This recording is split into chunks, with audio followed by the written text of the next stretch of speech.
Hello. I was going to rebuild my Milwaukee drill battery, and I decided I'd do a YouTube video for it and show you how to do it. It's pretty easy, but you do need some tools and the right stuff. So this is the battery. It's an old battery. It's about 15 years old. It went in this 12-volt Milwaukee drill.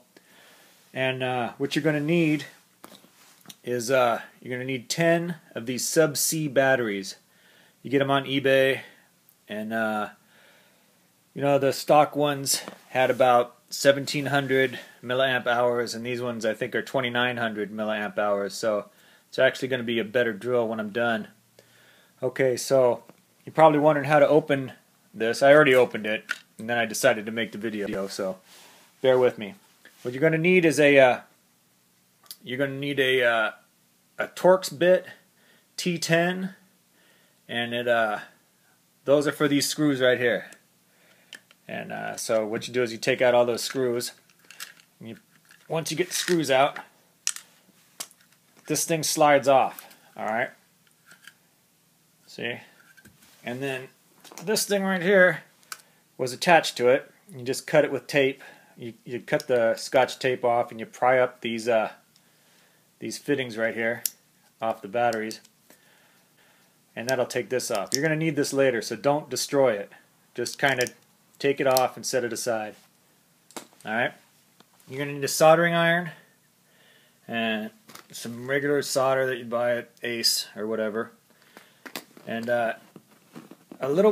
some little locking pliers really make it easy. Alright, so get some of these. Some people might use them for other things, but you can build batteries with them too. You're going to need a pair of needle nose pliers and some Scotch tape. Alright, so if you got all that, you'll be okay. So now once you take out the screws, and you pull the top off, now you got to get these little these things out, the buttons you press to release the battery. Those usually just slide right out. Okay, so you pull it. Let's see if I can do this. Bear with me, I'm just going to pull this out, but I got to set the camera down. Okay, so that pulls out. See how that looks? Alright, and on this side, it's just a spring with a little piece of plastic on it. I'll set that over here. Alright, now, the battery pack just kind of falls out. It's no big deal. But if you look at it, now let me take that pad off. If you look at it, there you go. See those little tabs? Those are spot welded on there. We're not going to do that. We're going to just solder the tabs that are on the new batteries together. And in a little while, I'll open these up and show you how to do that. But for right now, just take a look at how this thing is put together, because you're going to have to put your batteries. You're going to have to set them up just like this. Positive to negative to positive to negative, all the way around.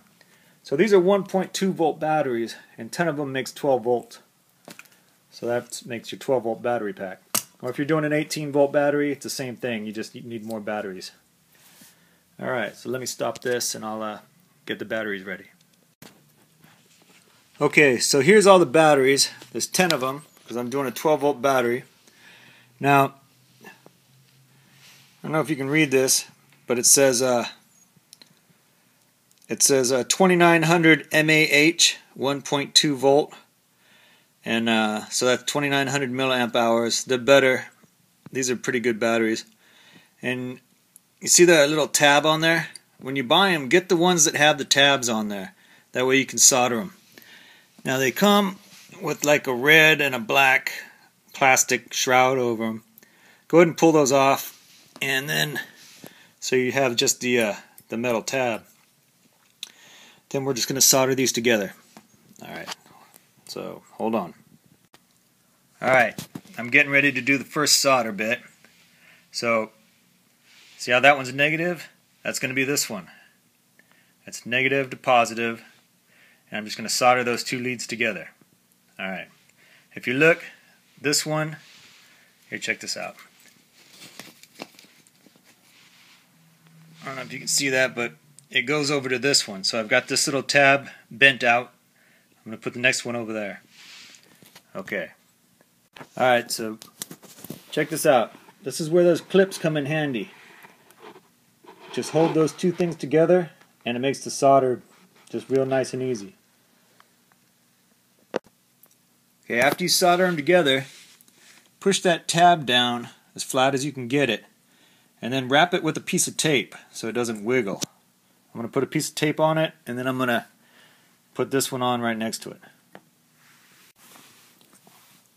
Alright, so this is what the first group of it looks like, soldered together. Positive to negative, to positive to negative, and you see I taped it all around. Now what you want to do is you want to continue to make it just like this. You go all the way around, positive, negative, positive, negative, positive, negative. Then when you get to this guy, that's just two of them end to end, and it's no big deal. So I'm going to go ahead and keep making them until it looks like that, and then I'll start filming again. Okay, there's my semi-completed assembly in the case. I don't know if I mentioned that you should use plenty of Scotch tape over all your connections, or use electrical tape or whatever, but don't be skimpy on it. Use plenty of it, because you don't want anything to touch something else that's not supposed to be touching. Okay, now I'm going to go ahead and I'm going to solder this bad boy back in place. And these are the connectors. It's just a simple plastic housing that, you know, attaches the positive to the negative so that, you know, it works. So I'm going to put this on the positive and this on the negative, and I'll start filming it again in a second. Okay, here's the completed battery pack. It's not that pretty, but it should work fine. Now the tricky part is going to be to get this to fit over that, and it shouldn't be too bad. Shove it on there. See if I can do this with one hand. Oh wait, I didn't put the clips in. So let me get these side clips in, and then I'll film again. Or I should show you how to do that. It's a little funky, a little wonky. Alright, hold on. Okay, so the clips, these ones, different drills might be different, but these ones have like these two little nipples that fit inside these two little holes. And basically you want the clip to have spring tension when it goes in, so that basically means out. So let's see, so they'll go like this, and then put them inside the little slot right there, kind of hold the whole thing together as you put them in the groove. I got that one wrong. Let's see. There you go. That should be fine. Same with the other side.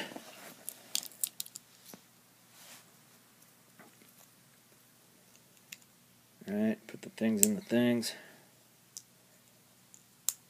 And slide them in that right there. You gotta line this up. See that? No problem. Push it down in there.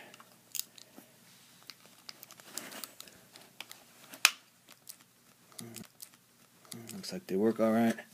Now just take the lid part. Make sure you get it in there right. Shove it down on there. Okay. You might have to squeeze the things to get it in. Alright.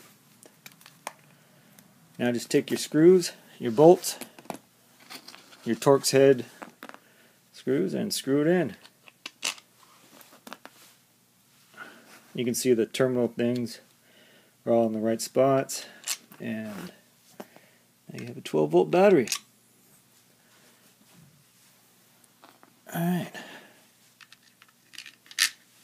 Enjoy your rebuilt drill. Okay, so just to show you what the difference is like, if any of you guys have an old school drill like this one, Remember when they used to be long? And you know it's a good drill. You rebuilt your battery, put it in there, and check this out. Better than new. So, there you go. It just shows you it's all good. Alright. I hope this helps out somebody out there. And you get the batteries. Like I got 20 of them on eBay for like 30 bucks. That's cheaper than the price of one replacement battery. So, alright. Good luck. Remember, you need a Torx bit, some solder, and some clips to hold the terminals together as you solder them. You probably use a paper clip, but these work good. Alright, and then just get rid of these things. They're junk now. Alright.